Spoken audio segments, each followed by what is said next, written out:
Lowe's knows how to help you get the most out of your store run. That's why members save more with My Lowe's Rewards. Earn points towards My Lowe's money on eligible purchases. Get access to member-only deals and free member gifts. Plus, unlock free standard shipping when you reach Silver Key status. So what are you waiting for? Join for free today.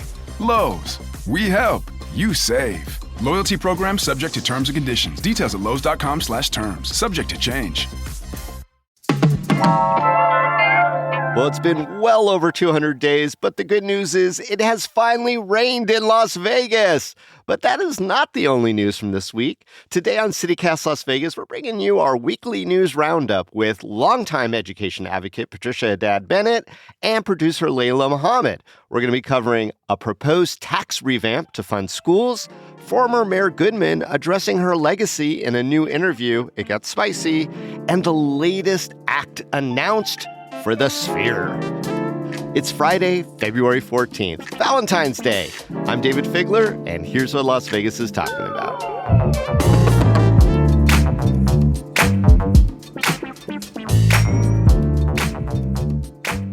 In past episodes, we start our Friday News Roundup with something we call the hot headline.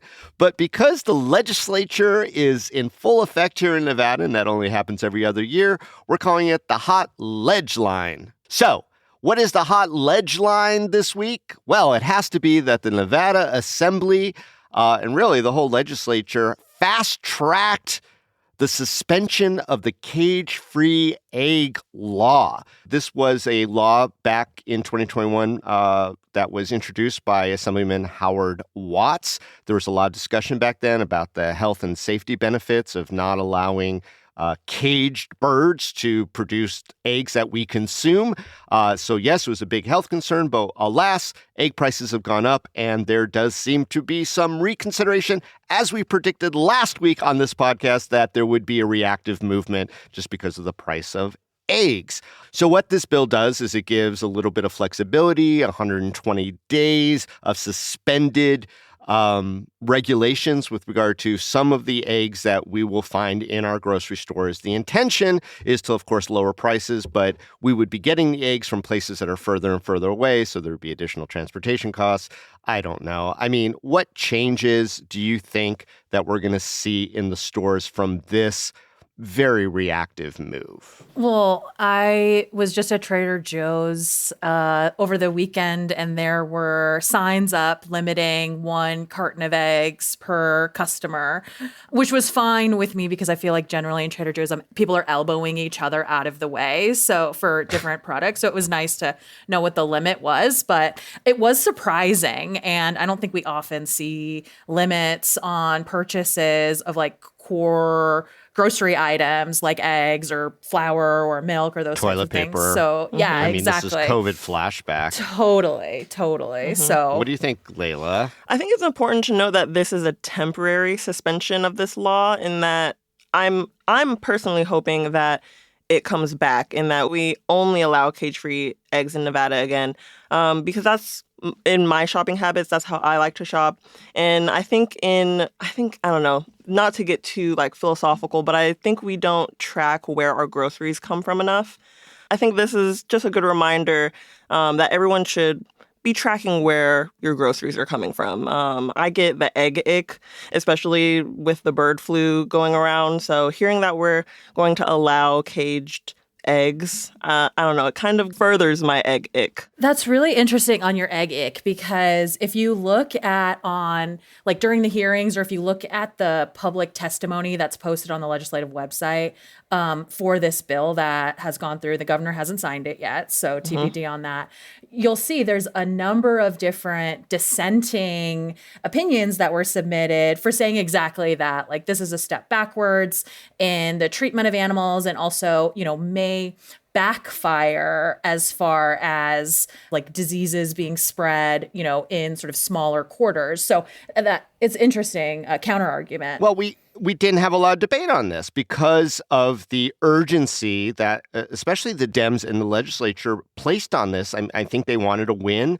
I think they wanted to do some kind of, I don't know, slap back to Trump and all the talk of the Republican establishment about lowering egg prices and not doing anything about it. But, really, again, at what cost? Why did we go through that whole conversation in the first place, which was not without its controversy? Big Egg came in and they weren't happy with the ruling. But this is something that's throughout the Southwest. The bottom line is, all the puns aside, and, sometimes I think we have children in our legislature because they go to Twitter and they just make all these egg puns. And it's like, you're doing serious business here. There's a time and place. Yeah. That said, you weren't being exceptional in your punnery. They're saying that they just needed more flexibility, more tools when these sort of emergency situations for staples come up. And I get that. They need more options in the egg carton here. But we're going to be seeing grade B eggs on the shelves. Now, grade B eggs are, and I know we're talking way too much about this for a hot ledge line, but, grade B eggs are fine. They're just kind of misshapen, and they're usually the kind of eggs that are used for liquid cartons of eggs and stuff. So we're going to be seeing different looking eggs on the shelf. But yeah, the cage-free stuff seemed to be a good move, and now we'll see if there are unintended consequences for this reactive yet swift measure through the Nevada legislature. Yikes, yikes, yikes. All right, let's move to more thoughtful measures that are going to be probably hitting the Nevada legislature. Something called the Commission on School Funding, which I did not know existed, but they sound very important. Patricia, a tax revamp to fund schools. What is this about and where is it going? Sure. So the Commission on School Funding was created a couple of bienniums back by the legislature when they transitioned the funding formula for education from essentially like a black hole to the current system. And the Which is what color hole, by the way, the current system? It's maybe a little bit more gray. But the commission's job was to figure out how much more money Nevada needs to spend on education in order to meet the national state averages, and then also to get towards what they call optimal funding, which is how much money do we need to pay for the things that we actually want to do in education. But then and the other piece of that was for them to also identify the possible revenue streams to pay for all of that. And so, you saw last session, Nevada put $2.5 billion new dollars in education funding because of the excess revenue from our post-pandemic hangover. But it seems like a lot of other states did that too. So the bar is kind of moving. But the chair of the commission, in order to keep up with national averages and even start to get at that optimal funding number, presented to the legislature last week that we need to put in an additional $2.5 billion over the next 10 years, or something like $250 million annually. And that sort of changes year to year. But they identified two sort of major revenue streams, I guess, that could get us close to those numbers, because there aren't many that are going to shoot out $250 million annually. And so it was broadening or modernizing the sales tax, for example, to include things like tax on digital goods, which is something that has been attempted to go through the legislature a couple of times and has failed. Usually dies a sad death. Exactly. Yeah. And then the other one is phasing out the property tax abatements and the depreciation factor, which currently exists on property, which is what keeps our property taxes low in Nevada. But in 2024 cost the state like $1.7 billion. And so it's these two areas where the commission believes that the biggest returns that could go directly into education would be the most viable. Okay, so I'm hearing two threads here. The first one is about essentially creating more taxes, or let's just say raising taxes. And Governor Lombardo has promised, as any good Republican does in our state, not to raise taxes this session. Right now, we don't know what the legislative vibe is on this report. But if they disagree, where is this going to go? What do you think, Layla? I think it's going to be very hard to get bipartisan support to increase taxes this session. I think they might try to look other places for the school funding, but like the commission pointed out, it's billions of dollars. So the tax structure seems to be the best way to get that much money for the schools. I would love to get Patricia's take on what Governor Lombardo said about the last time that they increased school funding. They didn't see that translate into success for students. Yes, I want to ask Patricia about this too, Layla. So this is the second thread. I said there were two threads. The other thread is that it seems like a lot of people, including Governor Lombardo and the Republican caucus, say, we keep throwing more money than ever at this, and it's not solving anything. Yeah. More money at this isn't a solve. So is this Commission on School Funding, do they have any legitimacy or credibility when it comes to the Republican part of our legislature? Oh, interesting. Yes, I think that there is legitimacy there. And this question of whether or not more funding does or doesn't help student outcomes, I think that's where the lack of credibility really lies in that report that concluded that more money doesn't mean better student outcomes, when we know that it does, because there are still basic needs that need to be met within the education system, things like special education services, ensuring that kids that are at risk of dropping out are getting all the services that they need. And so it was sort of a dubious conclusion that I think in the education community was written off as a conclusion of not being wholly accurate. It takes time to see the returns on those investment in education, especially when you're looking at stats of, 400,000 students across the state. It takes some time for that money to filter in. A lot of kids for one school district. Yeah. And I mean, talking about tax reform is deeply unsexy, whether you're the governor or whether you're the legislature. Unless you're on CityCast Las Vegas, we sex it all up. True. We make it sexy. But I don't know that, anyone is at this point willing to put their political capital on the line to raise taxes. And, inaction means an endorsement of more of the same. So any other places where there might be funding for this type of idea that we need to get up to at least the national average outside taxes that are being discussed? Not really. Those are sort of the most direct, but there are some other conversations. And this was just a little teeny tiny tidbit in a K-12 budget subcommittee hearing earlier this week, where Speaker Yeager was asking some questions about what is going on at the federal level in regards to education funding. And I think alluded to a special session that may be necessary depending on how things shake out with the U.S. Department of Education. So that's something that I am paying attention to. And like I said, it was sort of like an offhand kind of comment, but I am going to be looking at that and seeing sort of how things develop from here.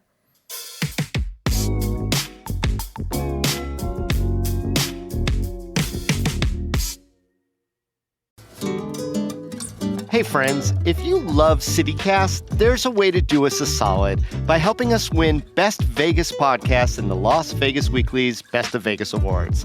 Even if you only just want to vote for this category, it literally takes 10 seconds. So head on over to lasvegasweekly.com/Best of Vegas 2025 and find Best Vegas Podcasts under Arts and Entertainment. Las Vegas is putting out great weekly and monthly pods for sure, but if you found even one episode of our daily podcast to be indispensable, whether it was our in-depth reporting about the Tesla tunnels, life in a sex club, changing gambling odds, or the best new restaurants you've never heard of, we'd find your vote for us to be an excellent thank you. So head on over to lasvegasweekly.com/Best of Vegas 2025 and vote for CityCast Las Vegas. Girl, you have got to try this Laneige lip mask. Trust me, my lips needed that love. Love these vanilla vibes from Kayali. That top note is just so smooth. Smooth and stunning. That's what you get with this K18 hair mask. Those brands everybody's talking about, they're at Sephora. Discover the hype with the hottest names in beauty, including Laneige, Kayali, K18, and Rare Beauty. Click or tap the banner to discover the next big thing. Only at Sephora. All right, topic 2. Former Mayor Carolyn Goodman addressed her legacy in an interview this week with Joe Schoeneman over at Nevada Public Radio. It was a fascinating sort of reflection and debriefing. I personally have a lot of heart feels for Mayor Carolyn Goodman and Oscar Goodman. I consider them to be personal friends. I've been over to their home. We've shared experiences together.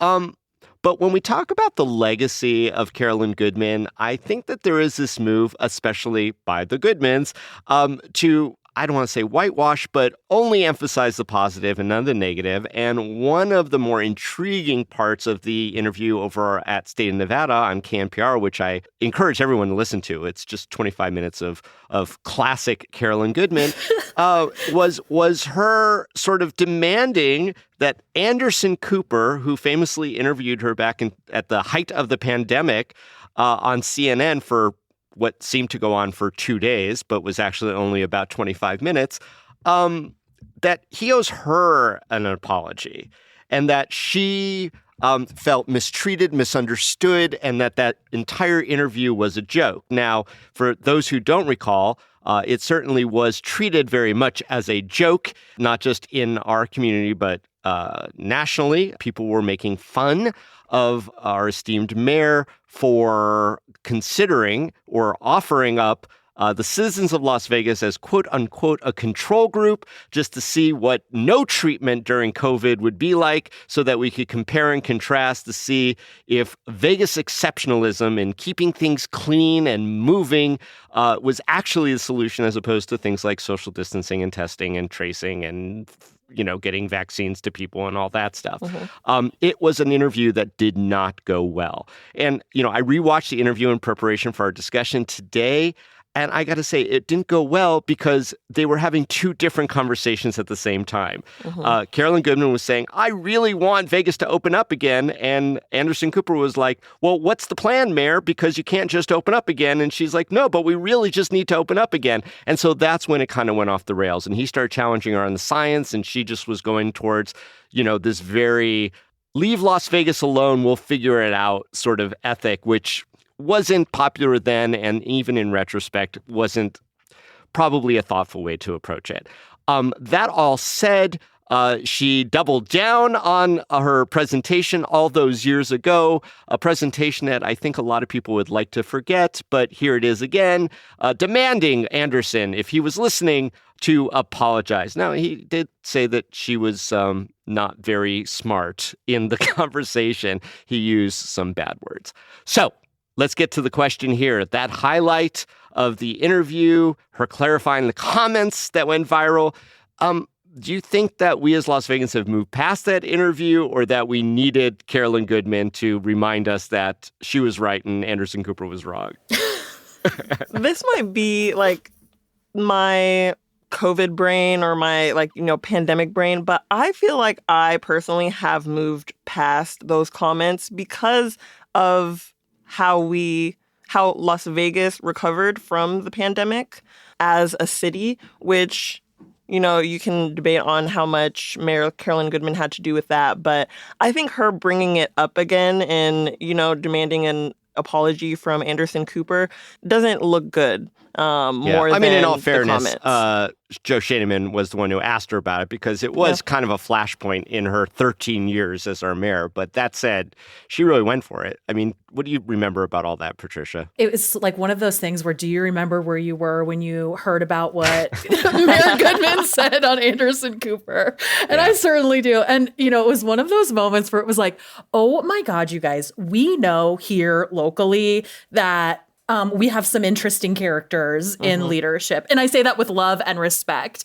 And it was like, oh no, now the whole rest of the country knows that too? Guys, keep it in the family. But I had truly moved on. And just to say, on the whole point, the Strip is not in the city of Las Vegas. Yeah, and that point gets made 18 minutes into the conversation, and Anderson Cooper did not understand what that meant. And that was the thing. He really wasn't prepared to, first of all, I don't think he understood the role of our mayor in Las Vegas as merely being sort of a cheerleader for the whole region, but only having limited powers, but also that thing just went off the rails.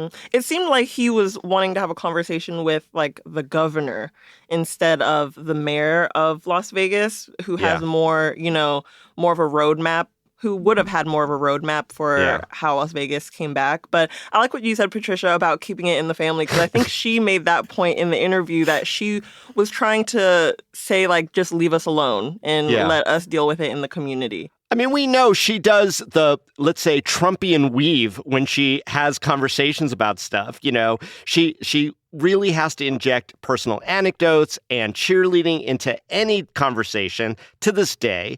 And Anderson just wanted to talk, power and science. And I don't know. I mean, just another flashpoint. So at the end of it all, what do you think will be the lasting legacy of Mayor Carolyn Goodman? I think I tie the Goodman's legacy, both Oscar and Carolyn, so closely to Tony Hsieh. When I think back to the Goodman legacy and the Goodman's tenure in Las Vegas, I think about the potential and the excitement that was surrounding downtown during Tony Hsieh, and how we all thought that all of these properties were going to get revamped, so many new exciting spaces, and then it kind of just went nowhere. And I think that let the city down a bit. Oh, so kind of a negative mark is her biggest legacy. Interestingly, not a lot of people are taking that stance, and I applaud it because I think it is a complicated history of the 25 years of the Goodmans. What do you think, Patricia? Yeah, no, I agree. It's so complex. I don't know a Las Vegas without a Goodman in charge, personally. Mm-hmm. And so it's almost like a fish in water. It's like, what's the water? It all seems normal.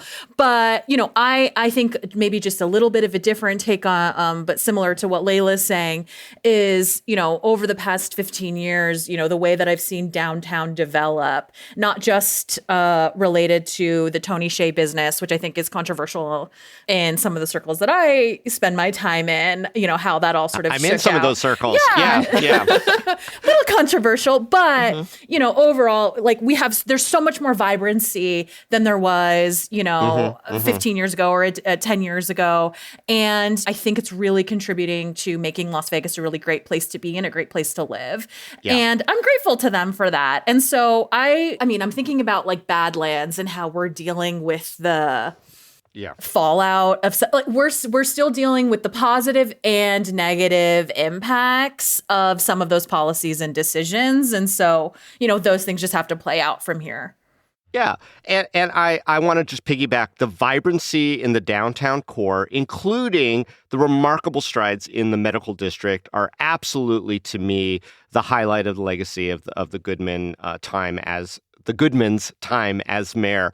I don't want to take anything away from that. I take issue as a lifelong downtowner, basically, of the state where Mayor Oscar Goodman picked it up. But you cannot deny that the palpable energy that was placed into restoring the core, which benefits the entire city, is a direct result of the policies and decision-making of the Goodmans. That said, also, I don't want the interview we were just talking about to dissuade us from evaluating the entirety of decision-making during the past 25 years, how it impacts us now, the good, the bad, the ugly. We could learn from the mess of the Anderson Cooper interview.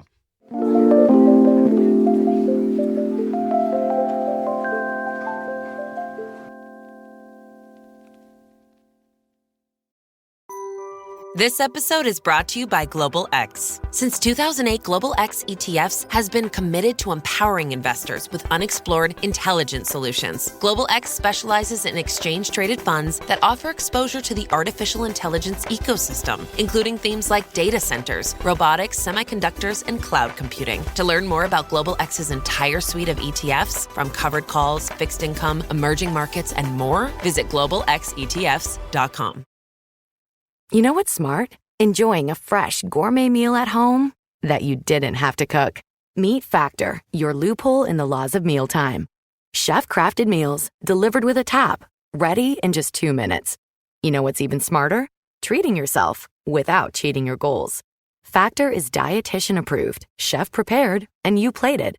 Pretty smart, huh? Refresh your routine and eat smart with Factor. Learn more at factormeals.com. All right, and now our final topic, which is a little bit more fun. The Sphere, home to the Grateful Dead, the Eagles, and other acts that our great-grandparents used to go to as teens, is now announcing a nouveau oldies act, the Backstreet Boys. Layla, tell us about this latest announcement. Yeah, so the Backstreet Boys will be the first boy band to play the Sphere. Yes, finally. Do we still call them boy bands? I love that. Continue. I think so. Does man band did that never really catch on? They're man bands. I am a fan of the term boy band. I think if it's a band of men, it's a boy band. So they beat out. There was like a competition, Layla. So you had NSYNC and you had Boys to Men, 98 Degrees. Yep, Backstreet Boys are coming to the Sphere. They're the first ones. And this is coming off of their successful residency at Planet Hollywood. They had 80 shows there. 80? And oh, wow. Yeah, for their larger-than-life residency. So we're hoping that this one is as successful as that one. The seating at the Sphere is a lot larger than Planet Hollywood, so we're going to see if they can fill a 17,000-seat venue. But they're going to be, the original members are back in Vegas, and they're going to be performing at the Sphere in July. Oh, wow. So, Patricia, stoked or snooze fest? Oh, well, Patricia, gosh.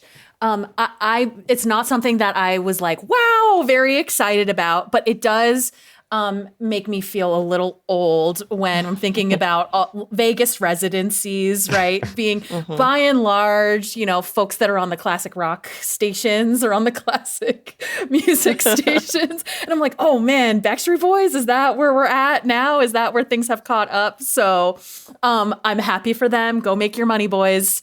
And, hopefully more people will come. Yeah, there's a moment in every Gen Xer's life when Nirvana and Pearl Jam became classic rock, right? Where we were like, what is happening to time and space and the continuum therein?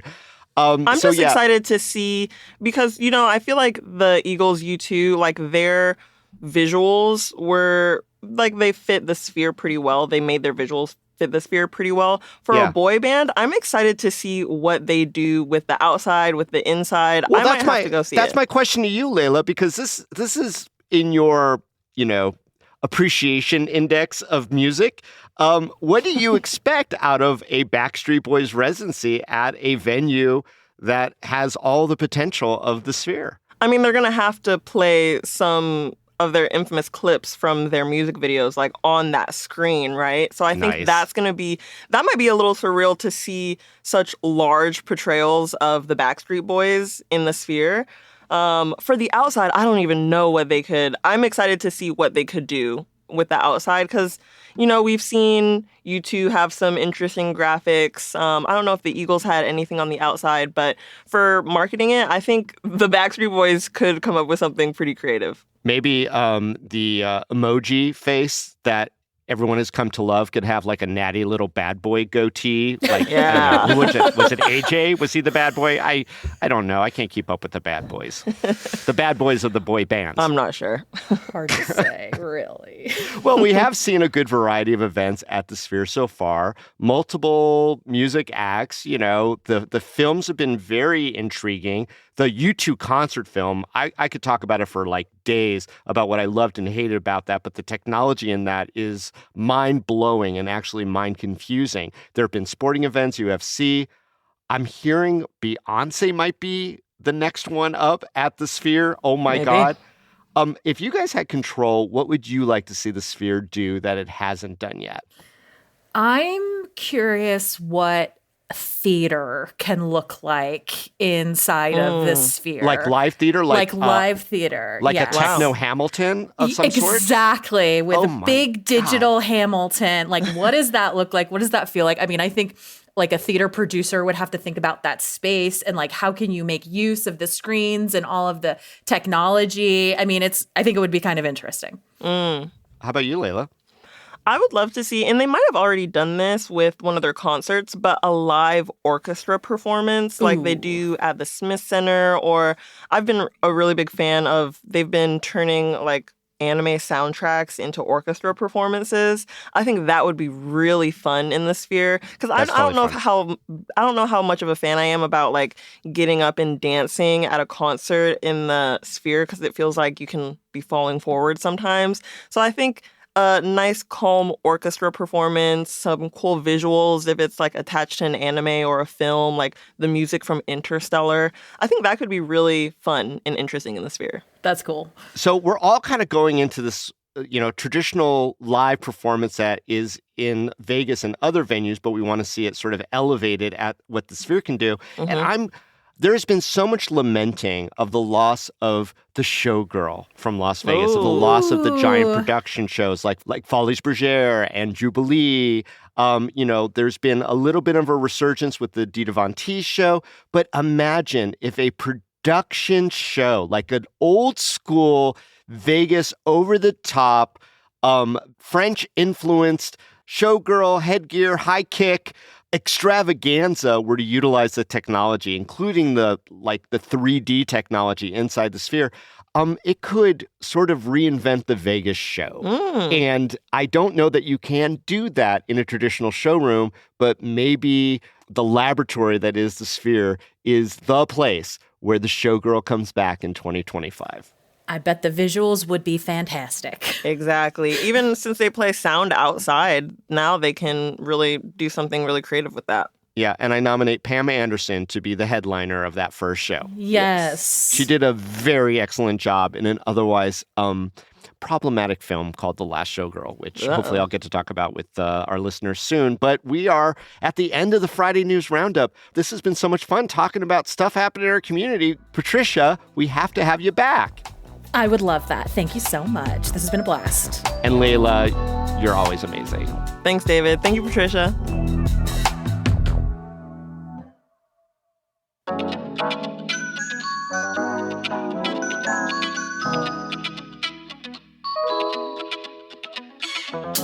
And that's all for today here on CityCast Las Vegas. Our executive producer is Sonia Cho Swanson. Our producers this week were Layla Muhammad, Lizzie Goldsmith, and Francisco Kilgore. Our newsletter editor is Rob Caturis, and our hosts are Sarah Lohman and me, David Figler. Music is by OG Moose, Epidemic Sound, and All the Kimonos. We record this show on the traditional homelands of the Nuuvi, the Southern Paiute people. Please research and learn more about their role in the development of our community.